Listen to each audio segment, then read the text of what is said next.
Welcome to Walking Your Path, Becoming a Master Healer. I'm Dr. Kate Steiner, and it's a pleasure to have you here with me today.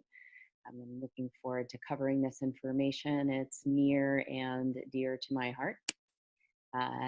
Go ahead and make yourself comfortable, and we're going to get started.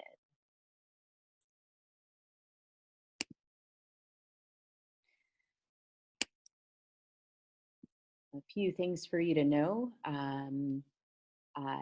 Just as being able to find your way around. If you can see me in a box, you can actually move that to wherever you need to so that you can see the screen as clearly as possible.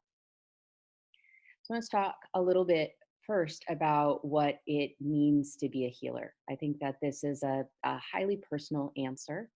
And most importantly, it's about you answering this question for yourself. I want to say a little bit about what this means for me. And first and foremost, I think that a healer's responsibility is about healing themselves, about doing the necessary work, continual and ongoing work to change, heal, transform themselves. It's through that process that I believe that we are able then to offer that to other people.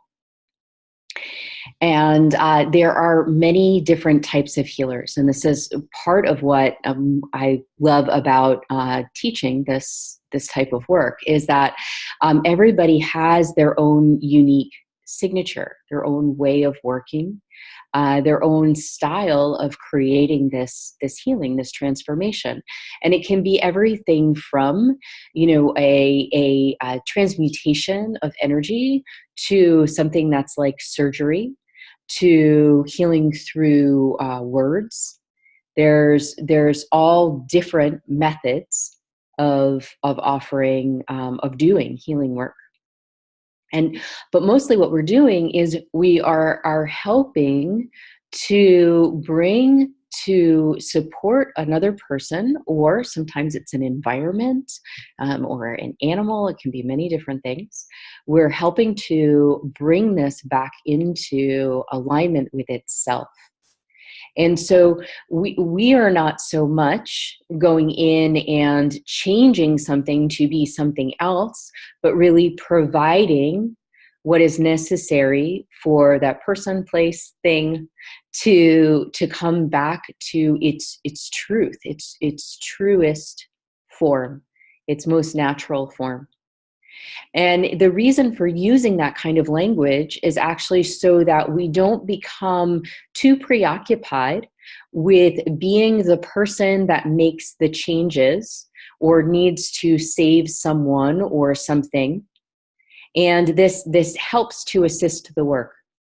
It helps keep us out of our ego and what we think is needed, and allows us to surrender more to the process of being an assistant to transformation for whomever, whatever we're trying to assist.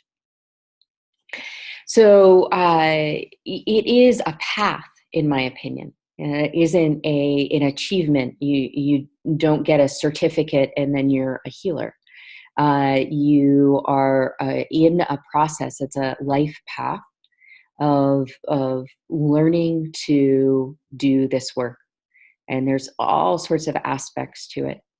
But the commitment is to support others and coming back to this alignment. And I would say another aspect of it is a commitment to do no harm. And that is an easy thing to say, and it's actually very complex to as we grow, we learn at new levels what that means. So a little bit from me about what I feel it means to be a healer, and what it is that we're going to be covering today. So what I want to cover is these components of being both an effective and successful healer. So we're looking at how does your craft become most effective? And then also, what does it mean? How do you bring that into the world? How do you successfully bring that into the world to make the impact? And then also why, along those same lines, why it is that many talented healers are unable to get to their work to the people who need it the most. So one of the things that you may hear, you may experience, is that for people who are on this path, that they are challenged with being able to make it, their livelihood, or even get it to the people that they need to. And we're going to discuss a lot about why that happens. What are some of the things that contribute to that happening? We're also going to talk about how learning a specific modality, a way of working, will not give you everything you need to know. I kind of already touched on this a little bit. So it's not so much about a specific training in a specific modality, although that is very important. I am training in at least one modality every year, and most of the time more than that. So it is important to keep training in that way, but it is not it's not the number one thing of importance in order to continue to grow as a healer. Then we're going to talk a little bit about what kind of support and guidance you need in order to advance your work. So what's the way that you can get what you need in order to really strengthen yourself on this path? And then what is it that we're often overlooking? So if we really want to be amazing in this work, what is it that we're frequently, it's like falling out? Maybe we're not getting it. And so perhaps a little more stuck than, or let's say, slowed in our growth.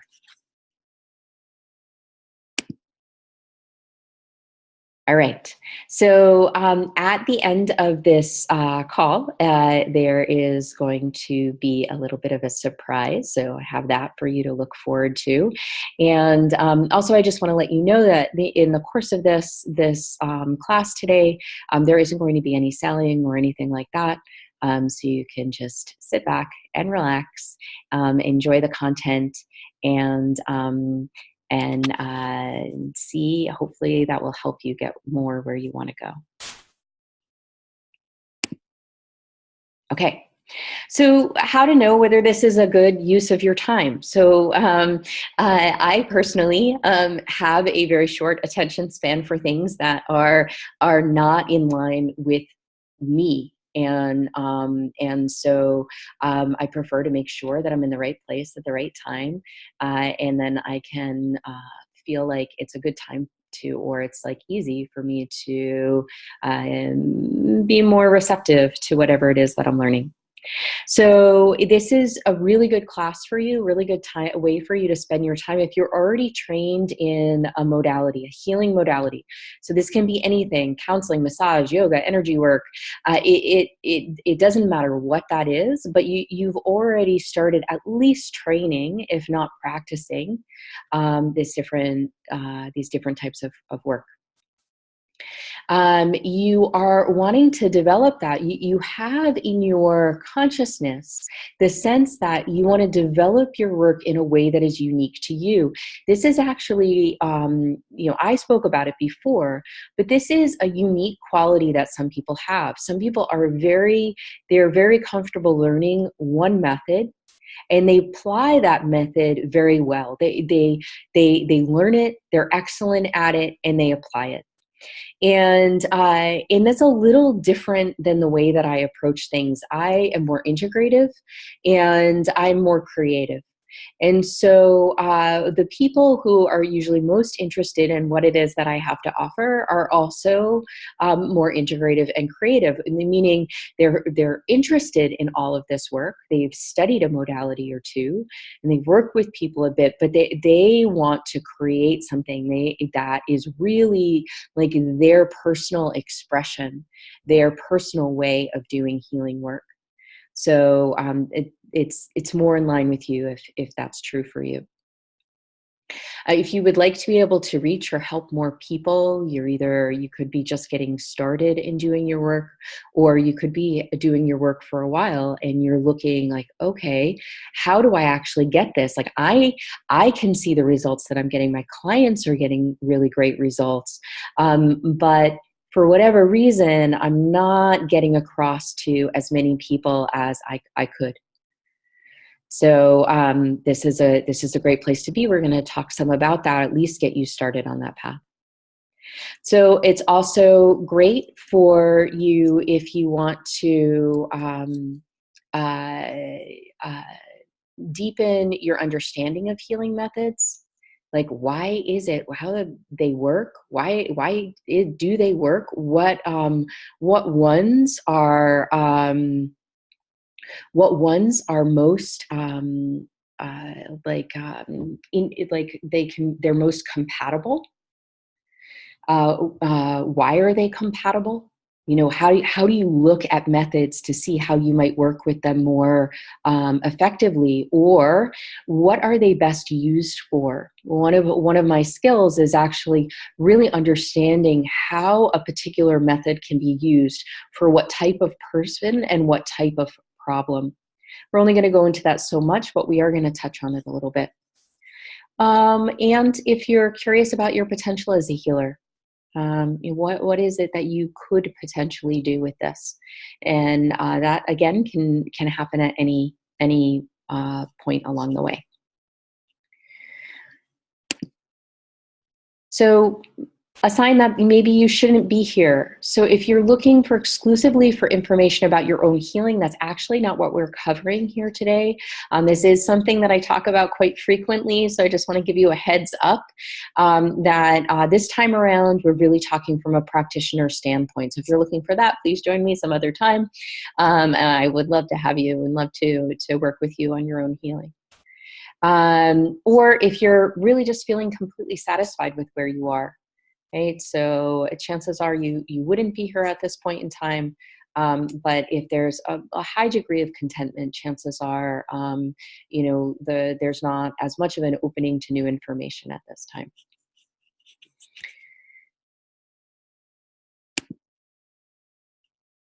So I love supporting healers because I believe that we can make an incredible difference with the work that we do, in whatever form that we do it. And I believe that when people are doing their own healing work, that they impact other people in a really positive way. And when you step into active healership, this is only magnified.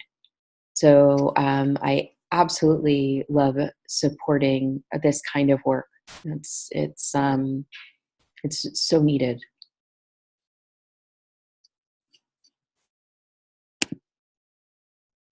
So a little bit about me. So I started out, like probably many people did, with my healership, although I wasn't aware of it, out front and center from when I was really little. I mean, I would say my first healing subjects was my family. And there was a way that I showed up in my family that is actually shows me certain innate skills that I had as a healer. But I was just sort of, living that way and acting that way. And like probably many of you know, there are some challenges that come with that too. Like sometimes you're living and acting in a way, but maybe it's not easiest for you.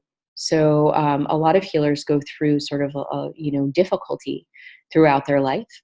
And one is that because of their skills that they're using, but maybe not totally in the healthiest way. And the other part is that what we go through, then I'll talk a little bit about the wounded healer a bit more, but what we go through is often what it is that then we are able to heal. So I actually had a pretty difficult time for the first part of my life. It was very challenging.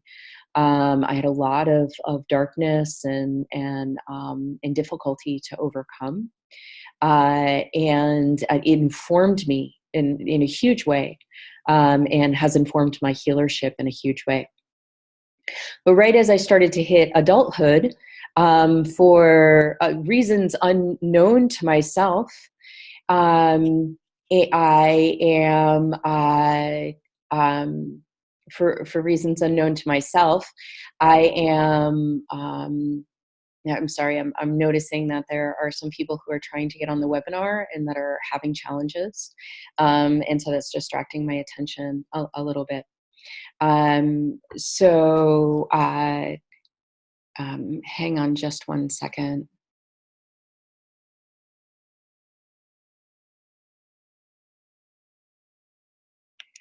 Um,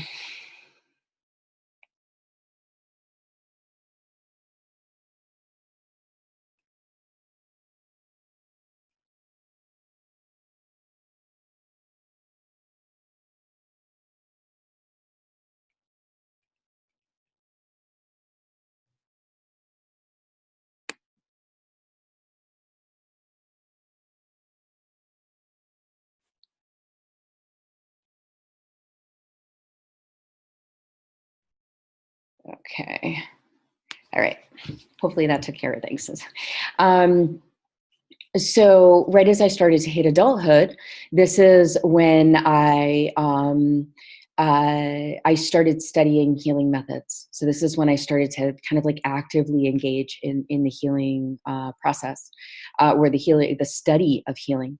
And since then, I have been studying nonstop, and teaching and doing the work in various different forms and in various different places throughout the world. So this is truly my life's work. It's my favorite area of study, and something I absolutely love. Like I was saying, I love facilitating the growth in others.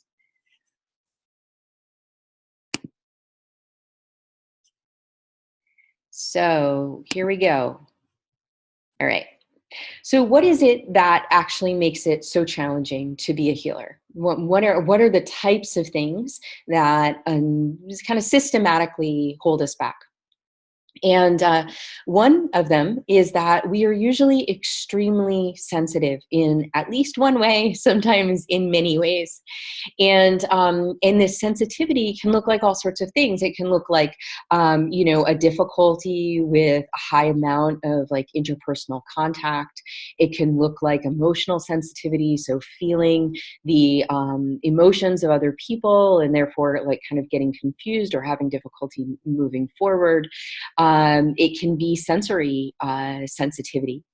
And these sensitivities don't need to hold a person back, but they can hold a person back, because it can make it difficult to do some of the things that would maybe make it more possible to bring the work out into the world. So we're not going to get rid of our sensitivity, but part of when I'm training someone, I'm looking at how can we best support them and what do they need in order to be able to like manage this sensitivity in the best possible way. So there's the other thing that holds people back is this wounded healer. Concept. So the wounded healer is really the idea that I just shared, which is that our wounding is very often the thing that we are healing in ourselves and then meant to help other people with, or some aspect of it. It's not always an exact translation. Like if you went through X, then you're going to help people with X. But there are, sometimes that's the case. And other times it's like an aspect, it's a way that our wounding happened that allows us sort of like a unique understanding that allows us to help other people. The challenge here is that we are in a continual process of healing and growth, and sometimes our wounds are particularly challenging.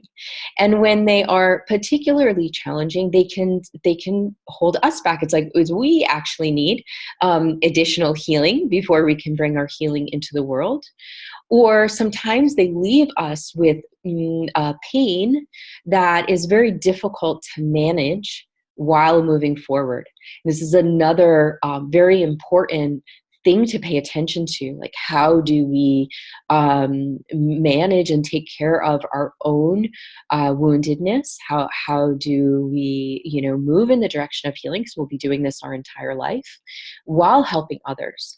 And sometimes when people get ahead of themselves, they experience all sorts of challenges and problems because their wounds are being activated and they haven't gotten through this significant amount or the necessary amount of healing in order to be able to really work in a healthy way. This is particularly a challenge if you find this out mid-career for yourself, because sometimes this means people need to take a step back from their work for a little while so that they can rebalance. So that is, that is sometimes a little bit of a glitch maker. Another thing that stops healers in their work is that historically, unfortunately, healers have been persecuted. And if you've gone into any of this information, you know some of the histories. I mean, in the United States, it's easy just to look at something like the witch trials, but you can look back throughout time and see that people who were showing up in this way at times went through severe persecution. And in our consciousness is oftentimes an awareness of this. And when we start to bring our work forward, it can bring up really intense fear. When we're going to be public, when we're doing a certain type of work, it can cause a break in our vision or in our some type of perception, because of this sort of like deep historical wound or connectedness to the sort of the connectedness to this experience, this like recognition or feeling that it's not safe. So that's like another thing to be aware of and to work with. Lack of understanding. So I'm going to say lack of understanding from others. A lot of people, it's like healers are a smaller percentage of the world. People who are doing this intensively, and their work isn't always understood by the people around them, so that the way that they interact with what their sensitivities are, where their wounds are, what it is they're asking for, there's a lot of times misunderstandings around this that sort of like clog up the works. It's like it's so much to deal with that then it becomes challenging to kind of keep the flow going, keep the growth going inside of our healing work. There is also association with poverty and healing.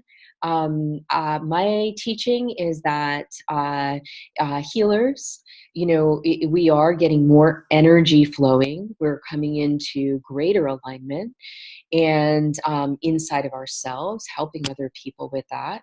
And that in order for us to continue to do our work, we actually need abundance. We need flow.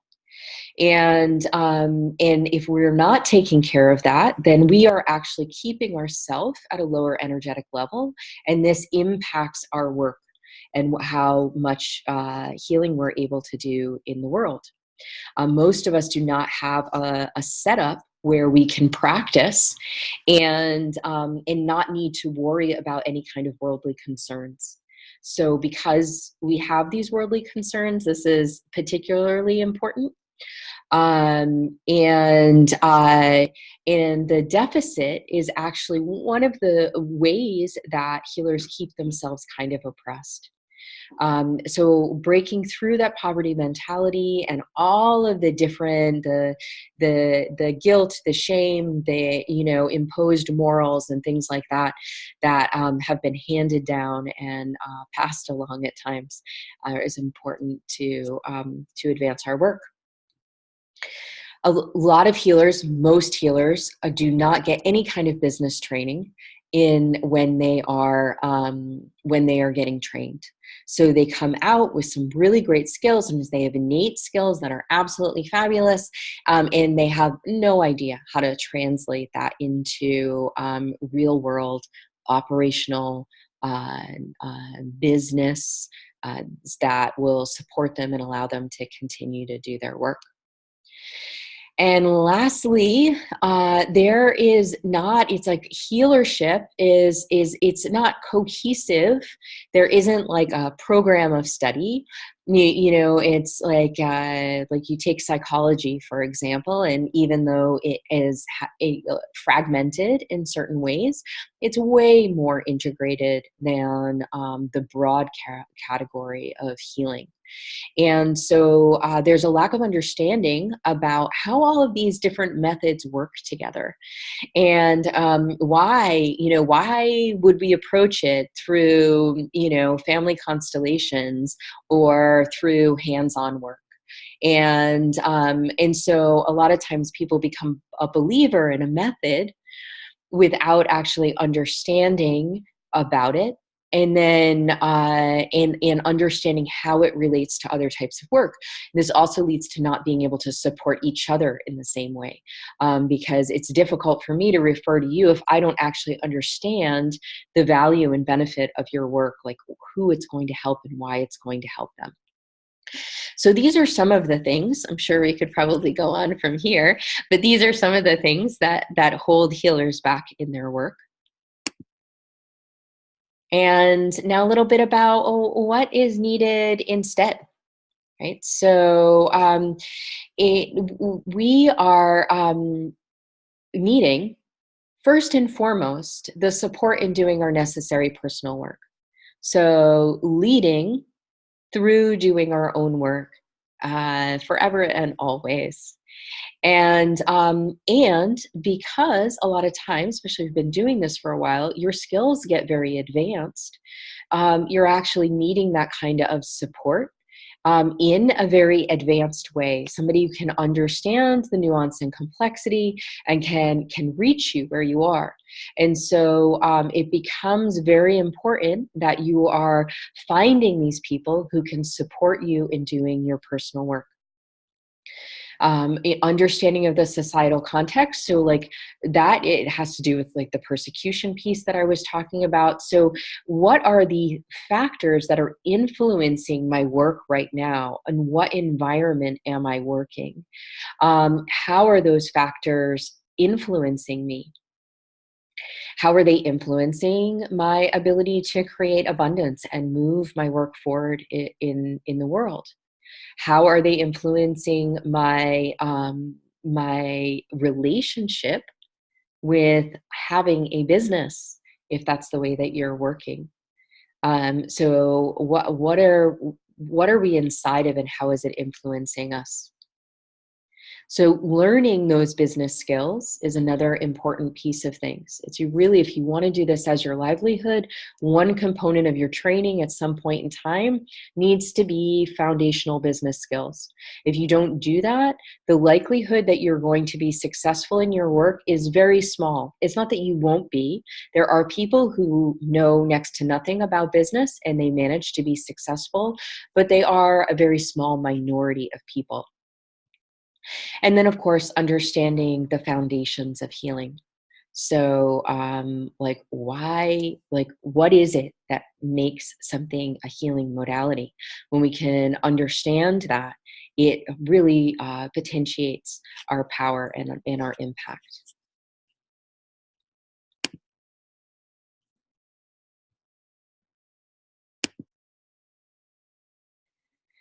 So, as we're kind of talking about this, the 5 components of healership, in order to be really successful, masterful at this, is doing your personal work, getting the training and guidance you need, understanding the foundations of healership, knowing your personal style, which we haven't really started to talk about yet, and a very important thing. I mentioned it a little bit in the beginning. And then also learning those necessary business skills. And that's what we're going to be going into here. So, doing your personal work. Um, and there is, I said it right when we got started, and I'm going to say it again. And if you work with me, you're going to hear it so many times that this is basically a prerequisite, a necessary ingredient, perhaps the most necessary ingredient for you to do healing work with others is doing your own healing work regularly and consistently. Without this, our capacity for being a healer becomes greatly diminished. If you think about it, it's like what I don't have resolved inside of me, I am very likely going to be oblivious to, project out onto the world, right? It's like, so there's some way that I'm going to, instead of dealing with that, sort of, kind of create, perpetuate it. So if I'm not dealing with it, I'm perpetuating it.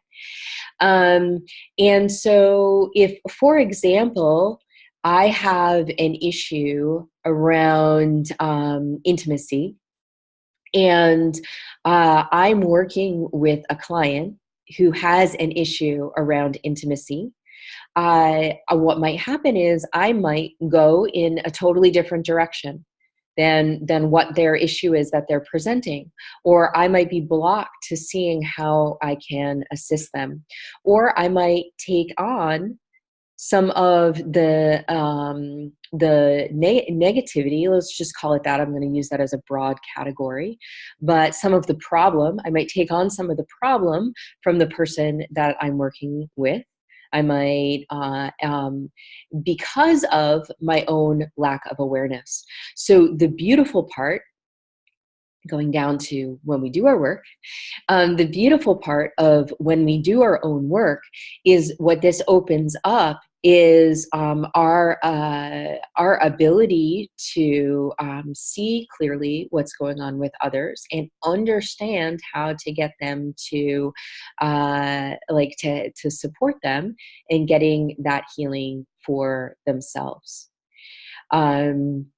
The not having not doing our own work, when we're not doing our own work, we are potentially creating more imbalances.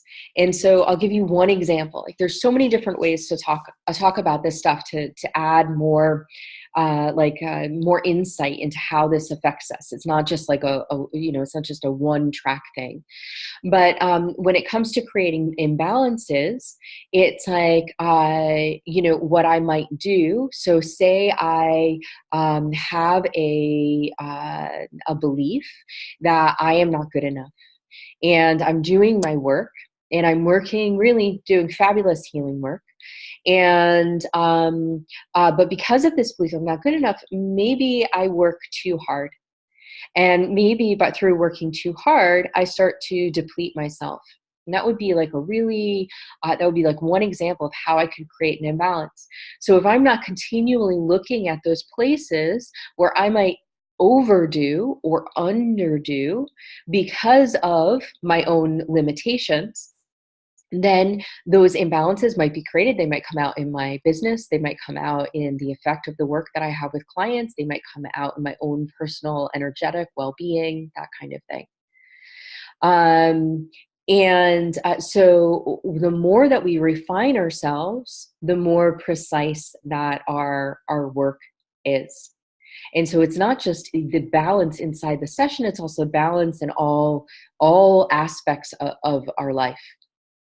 And along these same lines, if we persist in this way with creating imbalances, a lot of times it can lead to burnout of some kind. We're not taking care of ourselves. If I have a belief that I deserve a certain amount of negative treatment, then as I'm absorbing that and I'm dealing with that as I'm doing my healing work, that's going to keep chipping away at me. If I don't resolve my financial issues, then those are going to kind of keep subtracting from my life until eventually I get fried. And the other part of this is that we're coming in contact on a regular basis with other people's issues. And if we are not really clear in taking care of ourselves, then a lot of times what we're doing is we're taking on, in unhealthy ways, we're taking on the problems, the negative energies, the challenges of the people that we're working with. And you'll see people who do this work over a period of time do a lot of it. They can be incredibly talented, but if they're not continually doing their own work and taking care of themselves, then there can be quite a bit of challenge that they face. So really, we do our own work so that we can be as good as possible, as helpful as possible to others, and also really be able to continue to do our work in a way that is as healthy as possible. And like I was saying, that as you advance and as you grow, it becomes like ever more important. So at every step along the way, I mean, at least have, one person that you can work with, that you can work these things out. But you're looking at, how can I build in these people that help keep me advancing in my own personal development work at the level that I need to, so that I can continue to grow as a healer. So I put that on your list of things to do. If it's not something that you already are doing, is finding those people who help you do your work, and also noting the ways that you best do your work. It's not like you always have to work with another person. You can definitely do your work on your own, but not exclusively on your own.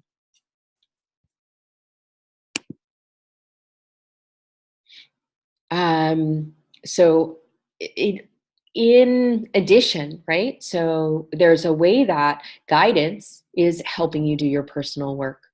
Some trainings are going to help you do your personal work. But so that's an aspect of it, right? That does become to number two. And but there's additional components of this. This is really about who is helping you develop your craft. Who is helping you be able to hone your skills? And our most important teacher here is the work. So anybody who's worked with me knows that my number one place is practice. Practice, practice, practice, practice. But when you take that practice and you bring it to someone who can offer you training and guidance, then this is where things start to really advance quite quickly. And so having sources for training and guidance are very important. And when we get into personal style, I'll talk about this a little bit more. But what is very important is that this is it's in alignment with who you are, the way that you work. It feels it's like you're looking for someone who gets you, who really understands not just how to give you information on a method, but that can see you at a deep level and can give you opportunities for training, and then also can help steer you in a direction that's not really just about like an external, an external information. It's about, what's your next step? How are you going to best grow in all of this?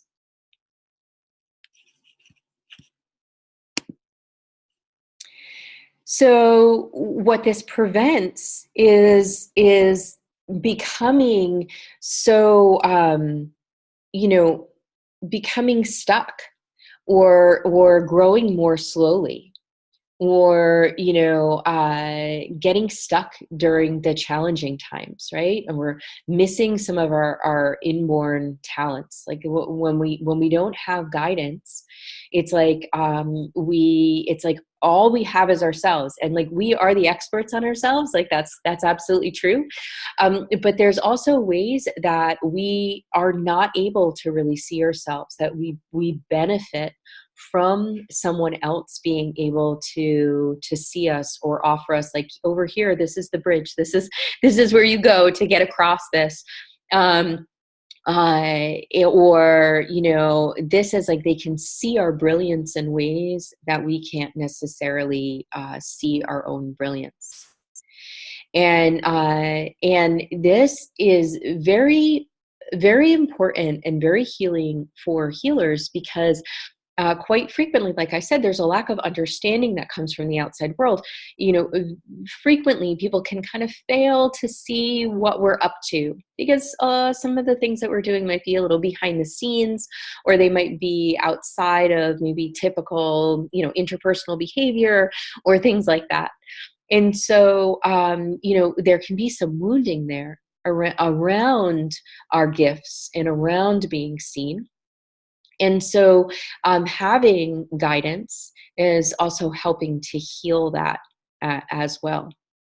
It's helping to, yeah, it's helping to heal that, helping us to be able to see ourselves and see our talents. Also, inevitably, the more that you advance in your path of healership, the more likely that you are to face bigger challenges.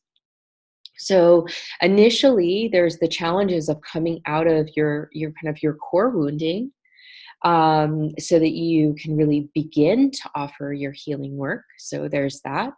And then as you're advancing, the more that you step in, the more intense the challenges can be sometimes. And so, hearing from someone on how you can best like navigate that, or getting support from someone who has walked that path before you, is incredibly helpful in your overall development.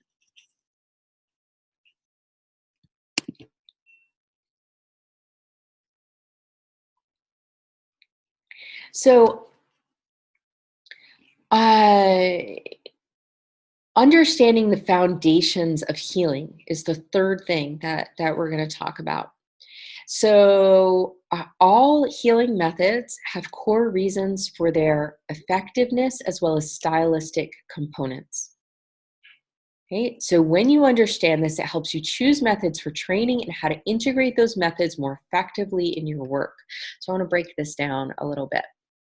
So, all methods have core reasons for their effectiveness as well as these stylistic components.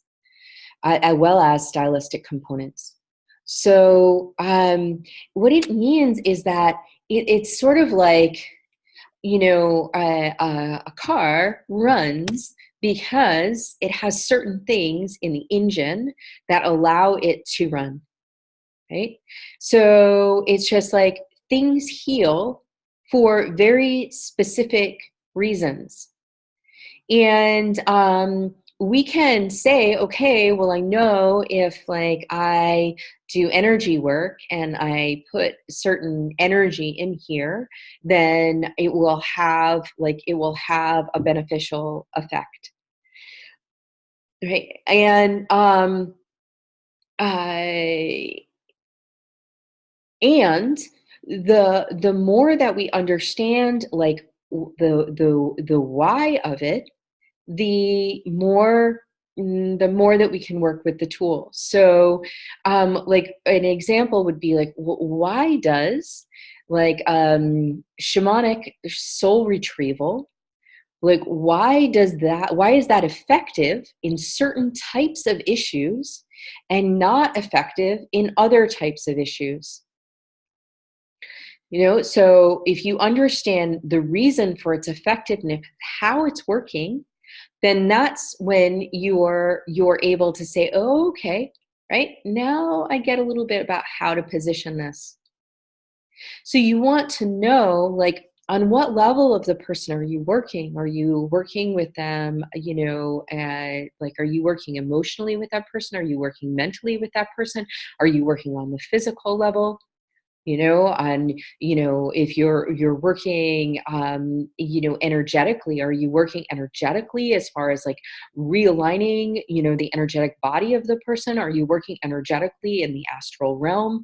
What when you're going to get what's, for example, soul retrieval, when you're doing that, when you're doing something like family constellations, like, where is it that you're going, like, for that information, for that realignment of energies? And so, and when you get that, you get to see, like, oh, okay, this is how, so this is why it's effective, because the way that the method is set up actually works well with the what it's trying to do. So methods that are stick and that wind up being popular, relatively popular, the way of working, the stylistic components are in line with the type of the uh, the type of like energies, the type of connections that are being made through the method. The other piece of this, like a little bit of an addition, is that the stylistic components not only are in alignment with sort of like what it is that you're trying to do, but they also need to be in alignment with you. So certain people can do certain methods better than other people can because of the way that they are, because of their unique gifts, because of their own energetic signature. So not only is there alignment between the stylistic components and what's being tried to do, but there's that between stylistic components and the practitioner. When you start to understand these sort of templates, like this method is working this way with this particular type of information, then it becomes possible to either add another method to it that is complementary, or to understand when a different type of method is needed instead. Those general categories. So when you don't understand this, and this is like a big, it's a big topic. So it's a lot to go into to break methods down this way. But it's part of my consideration when I'm talking to people about how they work and how to grow their work. So when you don't understand the foundations of healing methods, your work is going to be much more instinctual, and like it's haphazard. It's like uh, it's like I'm a painter, but I'm a self-taught painter, and so I've learned and I've gotten relatively good by just showing up and doing it and teaching myself. But it took me longer than if I had sat down and I had gotten a teacher and I had started to understand, this is exactly how you work with oil. This is exactly how you work with acrylic. And I got that information rather than just figuring it out myself. And the other part is that I can't really say, like, why, right? Like, so when someone comes to me and says, well, why did you do that? I can say, well, it felt like the right thing to do, or, I've experimented before and that kind of thing. But I have less language to actually explain what it is that I'm doing. And this is the way that it is with healing work. We're operating, it's instinctual. We may be very naturally talented, but there may be, it may present challenges to the development of our work, to the speed of the development of our work, and then to the communication of what it is that we're doing. So this ultimately may impact our work in a way of like making it not quite as strong as it could be. Again, this is not like saying that if you don't have this understanding, then your work is lacking in something. You may have figured out an amazing amazing way of working. And through like without understanding, and it's also there's the potential that that doesn't happen. So there's more risk involved when you don't have this understanding. So when we have it, we're able to, communicate more effectively, and we're often able to bring in elements that make our work more masterful and make informed choices about things. A really great example, I studied core energetics, and in core energetics, you have character types. And so when doing sort of talk therapy work with people, I would often intuitively know what their challenge was, and where that came from in their childhood, who in their childhood that was with. As I learned the model of the character analysis through core energetics, it gave me a very strong structure to work inside of. And then I was able to not just intuitively know, but also be able to like discuss it in sort of these more structured terms that made it easier for other people to understand. And it also sped up sometimes. Like I didn't get, if I didn't have that clear intuitive hit, or I didn't get the information when the person was talking, I had another way of navigating through the session. So it allows you to, once you start to get your form together, once you start to understand the foundations of healing and also how you're working, then you're able to be much more deliberate about what it is that you're choosing, and it helps you advance your work. Which brings us to the next one, which is knowing your personal style. So just what I was just saying is that we all have our own unique gifts and ways of working. We all have our own way of like gathering intuitive information. We all have our own, way of creating like an intervention, of doing something, of getting involved, of supporting. We all have different like feelings. People are naturally going to have a certain experience with us if we don't even change, if we change nothing. So these are all elements of our personal style.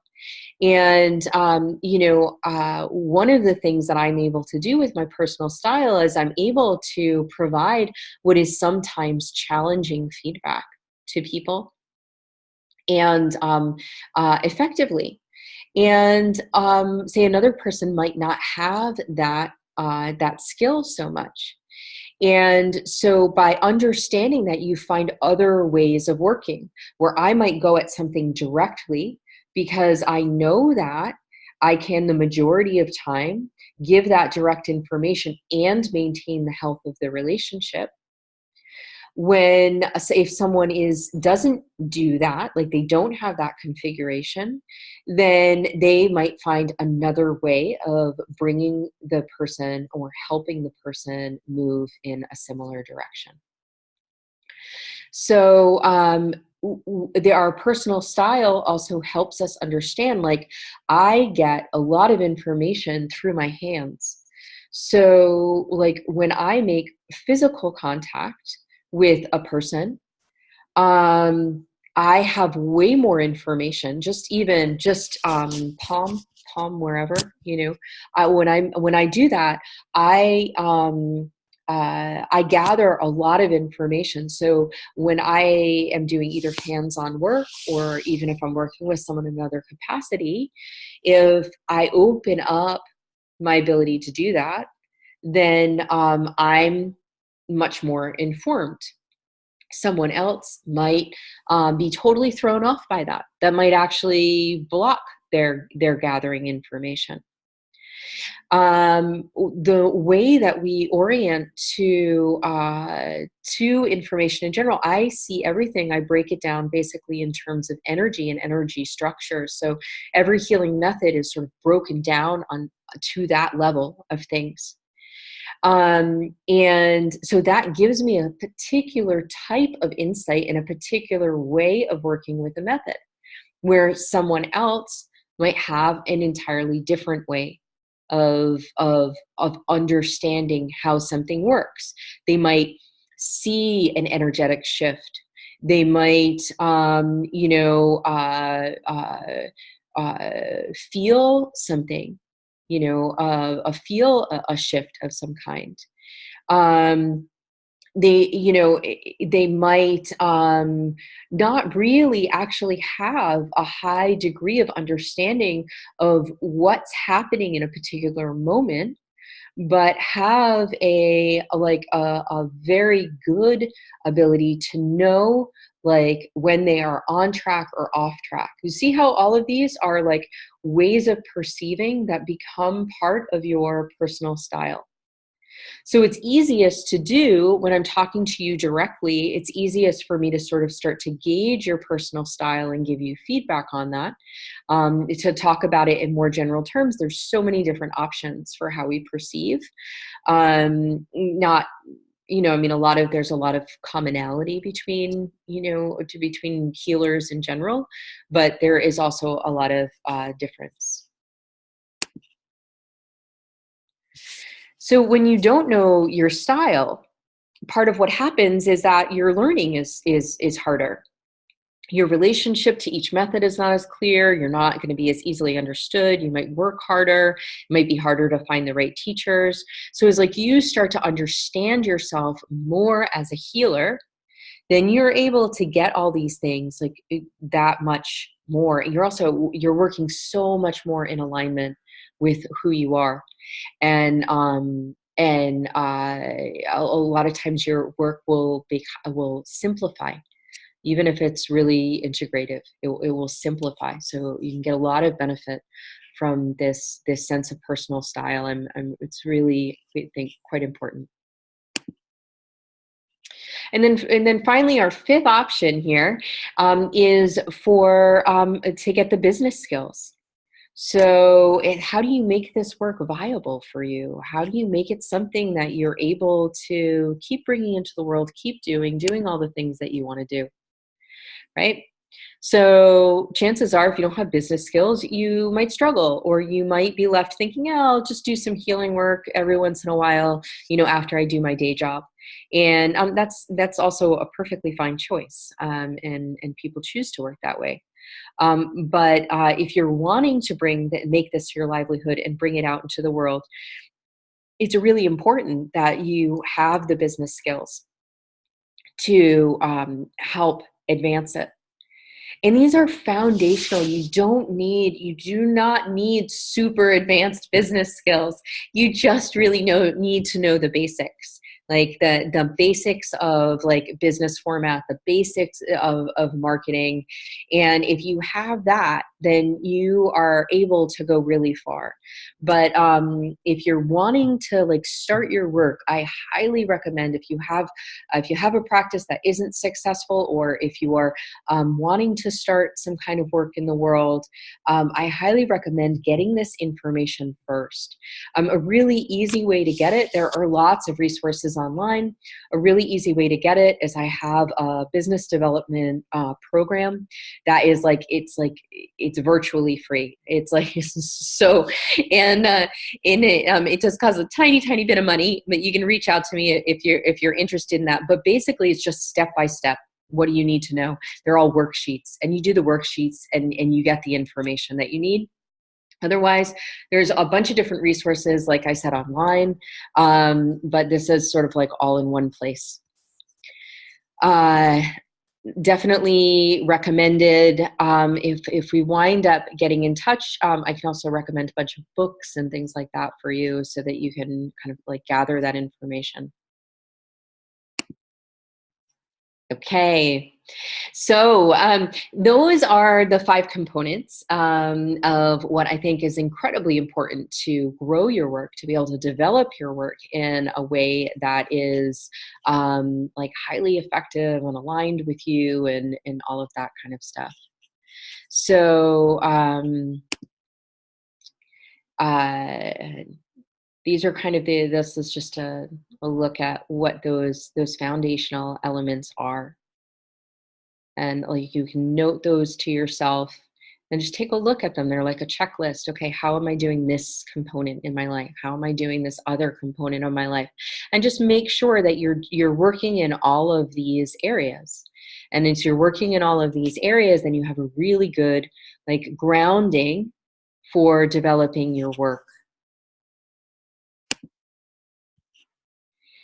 So my my hope here is that this has given you a foundation or a little bit more of an understanding of how you can advance your work, how you can bring it into the world. Um, and that like what is it that might be holding you back, what is it that might be helpful in order to really bring it to the next level. And there's so much information here as far as each one of these components. There's so many details and so many personal details that really have to do with you and your unique work here.